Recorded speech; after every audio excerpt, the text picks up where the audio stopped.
आसानी से पूरी नहीं हो सकती। यूसुफ के जीवन पर भी एक भविष्यवाणी थी, इसलिए उसके लिए संघर्ष करना पड़ा, अनुशासन रखना पड़ा। वह परीक्षा में डाला गया, उसके साथ दुर्व्यवहार हुआ, उसे कुएं में फेंक दिया गया, उससे नफरत की गई ताकि वह नकारात्मक बन जाए।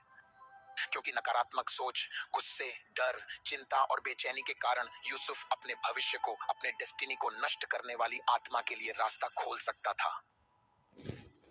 जो आत्मा भविष्य को नष्ट करती है, डेस्टिनी को नष्ट करती है, वह उदासी, निराशा और गुस्से से आती है। इसलिए शैतान ने यूसुफ पर रिजेक्शन, दुर्व्यवहार और दबाव की आत्मा से हमला किया और उसके भाई ने उसे मिस्र में एक गुलाम के रूप में बेच दिया।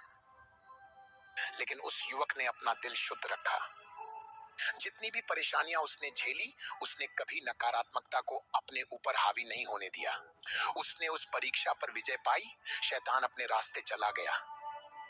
फिर वह फिर से प्रलोभन, परीक्षा, वासना और यौन इच्छा के साथ आया, उसे बहकाने के लिए, लेकिन उसने उससे बचकर उस पर भी विजय पाई।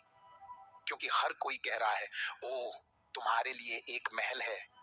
सर, कोई महल नहीं है। अगर आप पोटीफर की पत्नी के साथ सोते हैं तो आपने महल खो दिया। तुम्हें अपना महल पाने से पहले पोटीफर की पत्नी पर विजय पानी होगी।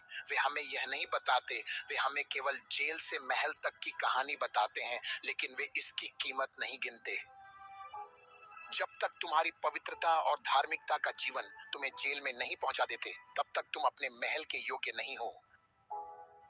क्योंकि तुम में से कुछ सोचते हो कि अगर तुम पर्याप्त धर्मी हो तो सब कुछ शारीरिक रूप से ठीक होने लगेगा। नहीं, तब तो सारी मुसीबतें तुम पर टूट पड़ेंगी, और जितना अधिक वे तुम्हारे धार्मिकता के कारण तुम्हारा विरोध करेंगे, उतना ही अधिक तुम्हारा अधिकार बढ़ेगा।